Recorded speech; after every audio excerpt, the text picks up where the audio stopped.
Hello, my friends. Welcome once again to Kardec Radio. This is Spiritism, a closer look. Luiz Lima here, your host for tonight, broadcasting from Orlando, Florida. In this program, we're going to take a closer look at action and reaction.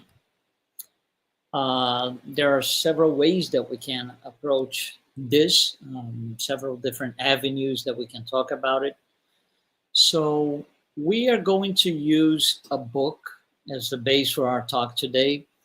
It's a book by spirit author Andre Luiz. The book was published in 1964, and it brings some interesting information, within the topic in one of its chapters. And the chapter name or the title is Consequences. So very focused on this. So this chapter brings or contains a set of simple and direct phrases that illustrate the subject.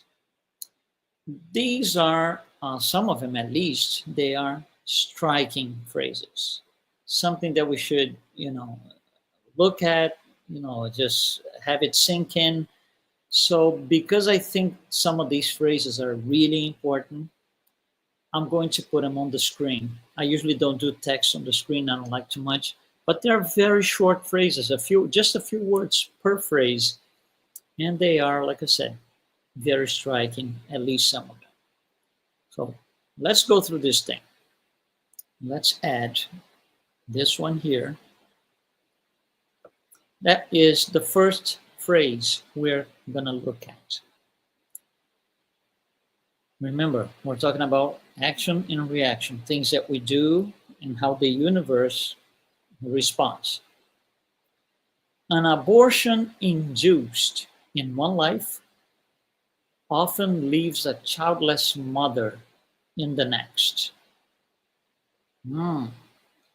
We had a program a few months ago about abortion, and this is one of the things that we mentioned in the program. So if there is an abortion of a certain form in one life, on a next life, on a future life, that mother can have trouble getting pregnant. Or sometimes they do get pregnant, but there's, miscarriages, not induced, not intentional miscarriages. But, it happens. And this is something that Spiritism is, I would say, very direct about the causes of abortion like that. And this is one of them here. So again, let me read this again. An abortion induced in one life often leaves a childless mother in the next.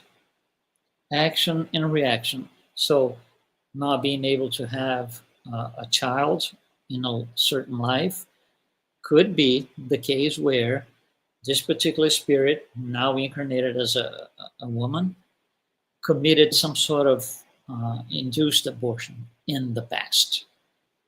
Action and reaction.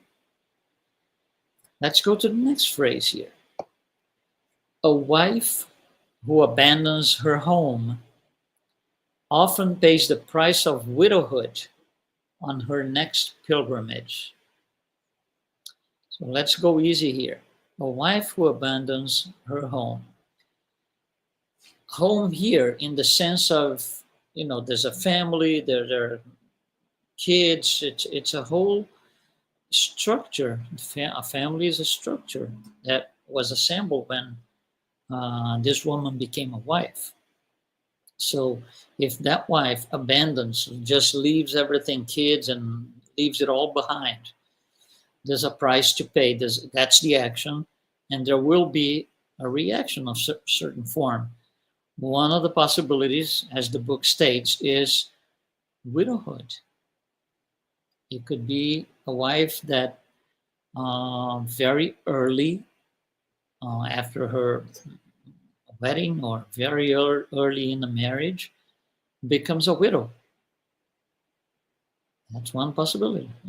Because we all, We ask questions about why me, why this, why is it happening to me? Well, action and reaction. We did something in the past that we shouldn't have, or could have been done differently, and we didn't. So that there's a learning process here. Every reaction to anything we do, any wrongdoing, is a lesson that we need to make the best out of it. Learn the lesson once and for all, so we don't keep, undergoing the same test every time, the same expiation every time. Let's go to the next phrase. Helmsperson of opinion who abuse the people reappear in the world with retarded mind. I'm going to say something that I said in the beginning. The book was published in 1964, where the world was completely different. Technology wasn't the same we have today.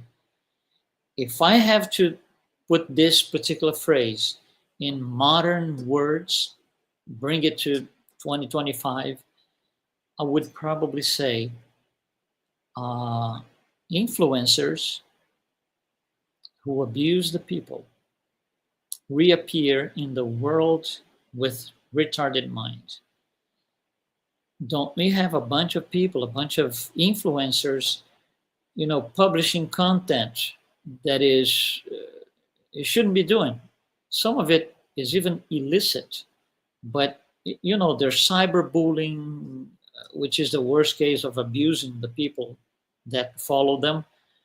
But there's all sorts, things that are wrong, things that are misleading. So these people, when they emit their opinion, they are abusing the people. So influencers, depending on what they publish, their content, they have to shape up because they could reappear in the world with retarded mind, which I'm sure is not fun. Here's another one. Suicide almost always resurface in the less fortunate children who suffer premature death in the cradle. So what he is saying here, Spirit Andre Luiz, is if you commit suicide, there's a good possibility that in the next life, in your early days, as children still in the cradle, you could just die, a premature death. So a lot of times we ask, why my children, why my kid, why so young, why such a baby? We really don't know, but there's a reason. There is no reaction without an action. So something happened that this became an expiation. This became a necessary evil for both, for the parents and for the child. So here's another one. Criminals who use fire to commit their crimes usually enter a new life predisposed to difficult to treat dermatosis. That's interesting to say the least. Criminals who use fire to commit crimes will come back in a future life with a predisposition for difficult to treat dermatosis. Isn't that interesting? It is, very interesting that things happen this way. There's a reason for everything. So certain difficult to treat dermatosis, it could mean that, the person in a previous life, in a past life, committed crimes, one or more crimes, using fire. Well, let's go to the next thing. And then he's going to mention this. All of the above, meaning everything we spoke about so far, all these phrases that we showed so far, they refer to deliberate errors. These are all about wrongdoings. Everything that we spoke so far is about wrongdoings and their consequences, their possible consequences.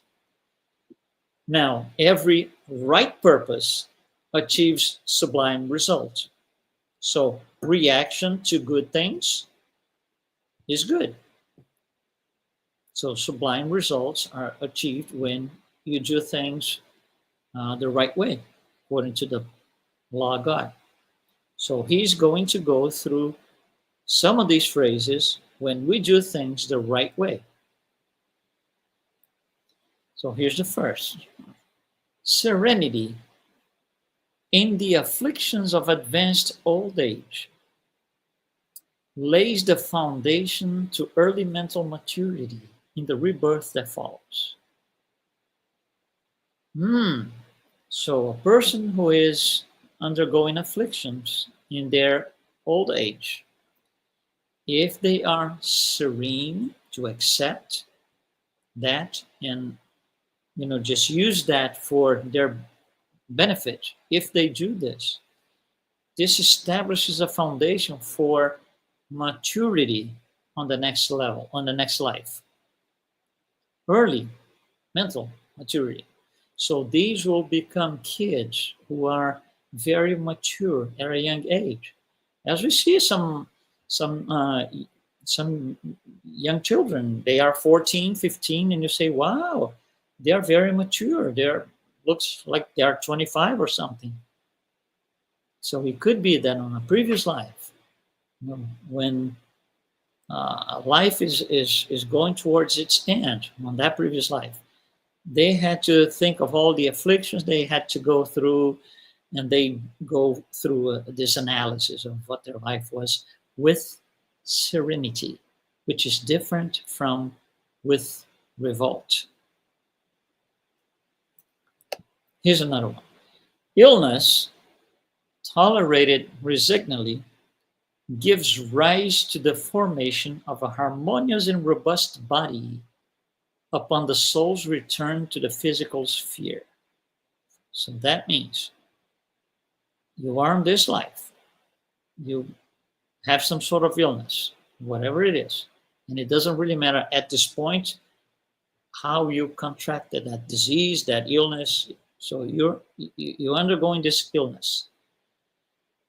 If you go through and you tolerate this with resignation, not revolt, resignation, you will bring this harmonious and robust body, but because this is going to go into the perispirit. So for the next life, this perispirit has learned from the illness, has made good use of the situation. So we will be able to produce a physical body on the next life that is harmonious and robust. Now, what is important here is resignation. If you revolt, oh, I'm sick because of this, and I have this illness, and that person who should have doesn't. No, it's not like this. Spirit Lacordaire in the Spirit's book, in the Gospel According to Spiritism, he mentions something interesting. He says, we need to learn how to suffer well. Wow, suffer well. Yes. Suffer well is not suffer in high intensity, quantity. It's the quality of the suffering, meaning I have to go through this because of whatever I did in the past. So this is expiation. I have to go through this suffering. So I'm going to make the best of this, which is learn, study, understand, bring new knowledge so I can fully understand the situation. And I never provoke the same situation again because I'm not liking this suffering. This is suffer well. And this is what Spirit André Luiz is telling us. When we learn to suffer well, the illnesses that we have or will have, this will give us a perispirit that will be in a condition to form a new body which is going to be harmonious and robust. Here's the next phrase. Diligence in study when earthly experience is already declined favors culture early in the life to come. So if you study diligently, if you focus on studying in this life, okay, when you are approaching the end of life, if you study, if you still study, still learning, that will be used, because what the spirit learns will not going to be forgotten. The experience that we go through, they're not going to be forgotten. So for the next life, this is going to be a credit in favor of ourselves. We have a new life coming up, and we're going to have this ability to understand and live culture very easily in the early days, early life.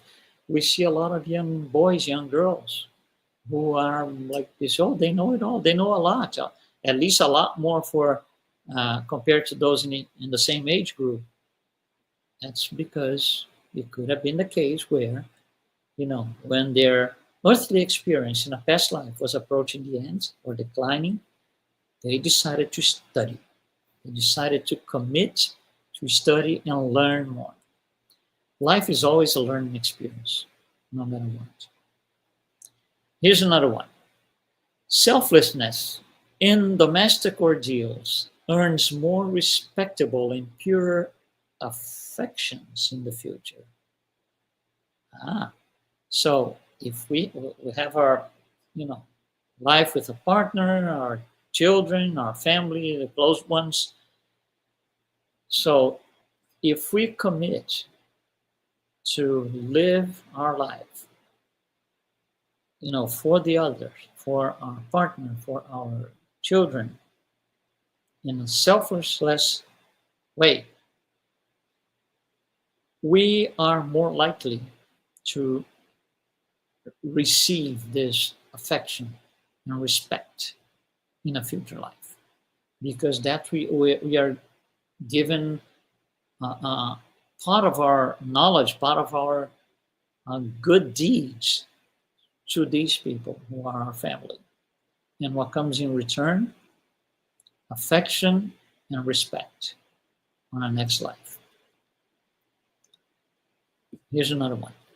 Devotion to others, even in the terminal phase of a long human journey, brings the reward of sympathy and countless advantages in the reincarnation that follows. Okay, so devotion to others, meaning working, doing something good for our neighbors, neighbors being a generic word here as Jesus taught. So it doesn't matter if you're approaching the end of your life, if you're in the middle of your life, it doesn't matter. Devotion to others will bring the reward of sympathy in the next life. So I see what we do comes back. These are the good things. We spoke about the bad things, the wrongdoings in the beginning. These are good things. We do good, good comes a long way. Maybe in the same life, but for sure in the upcoming ones. Endure with patience the trials of the road. So patience is the word. We want to know it all. We want to be perfect tomorrow morning. It's not going to happen. We need to go through, in order to be perfect, we have to undergo all possible experiences of all sorts. How come you want to do this in 8 hours of your sleep and be perfect tomorrow morning? It's not possible. That's why we do this in installments, each one being a reincarnation, a lifetime. A house undergoing safe renovation must withstand the orders of architects, the hammers of bricklayers, the fires of electricians, and the brooms of street cleaners. Meaning, if you have your house undergoing renovation, it's going to be a mess. You're going to have people walking in and out, and walls being worked on, and electricity being cut off. It's going to be difficult. It's going to be a mess. But there's a purpose. When it's all done, it's going to get to the point that you want to have. It's the same thing in our life. All the tribulations and expiations that we go through, there's a purpose. And the purpose is to be perfect. We will all, sooner or later, reach perfection. But in order to get to that, I just mentioned this, we need to undergo all possible things, all possibilities. Do not admit that the time for improvement has passed. Never, never. Every hour is a blessed opportunity to undertake our recovery, enhancing the future. So, we can use our time in several different ways. We can use it for, pleasure, why not? For study, for, just going around the block because you want to do, going to a gym because you want to exercise. We can use our time in different ways, and there's no preset, everybody has to do this. No, there's no such a thing. Everybody has free will. We go along as we wish. Now, we should never stop considering that the use of time for our mental and spiritual improvement, that should be the number one priority in the time that we have. Of course, we have our work, we have our jobs, we have our tasks in our home, in our maybe neighborhood, of course. But the time available to us, we should use it to us for spiritual improvement. So, those are little things that the book shows. When we talk about action and reaction in Spiritism, we use different words for this, different terms to define the same thing. Action and reaction is one. Cause and effect is another one. The law of cause and effect, the law of action and reaction. Some people use the word karma, which is not really a spiritist word, but we all understand, there's no problem with that, which they all mean the same thing. There's a reaction to everything we do. And that reaction is solely our responsibility. Nobody is responsible for what came back. It's a boomerang. It came back because I threw the boomerang. So if I do good things will come back. Joy is going to be, dominating in my life. If I do evil things, or if I have done evil things, because this can go from life to life, suffering is going to be dominant. And again, suffer well takes us to the next level. I cannot bypass suffering for something that I did. I have to somehow, at one point, offset the wrongdoing. To do this, there's going to be some sort of suffering, more or less, depending on what it is. But we should never miss the opportunity to suffer well. Our actions against the law of God will render reactions accordingly. These reactions can be good or bad. So sometimes we look at people and we make judgments, which we shouldn't anyway. But for example, there's a certain person that you just don't like. You just don't like. And you look at that person and say, oh my God, that person should be suffering. That person should be, undergoing this particular thing or that. Why this bad thing doesn't happen to that person? What's the point? It doesn't make me any good. It doesn't make me better. It does not improve a bit my spirit, my emotional intelligence, nothing. And I cannot understand that anyway. we are not in a position to understand divine justice in the level of evolution that we are going through right now. This planet here, Earth, is for spirits undergoing trials and expiations. That's what we are all doing here. At these levels, having to go through trials and expiations, we cannot fully understand divine justice. We can barely understand human justice. We do not agree on human justice. You take a society, whatever size, small society, maybe 10 people, and some people think that we should go this way. These should be our laws here for, the small group here, 10 people. Somebody else will say, no, but I think the law should be this, not that. So the laws that we establish as humans are disciplinary laws, nothing more than that. They are not divine laws. They do not overwrite any of the divine or natural laws. Don't even think about it. It's just us trying to go by. And these laws that we put in for ourselves should be for ourselves. And not necessarily that is happening. A lot of the laws that we do everywhere, this is everywhere, they are biased for a group of people, for certain people, for those who write the law, and there are going to be consequences.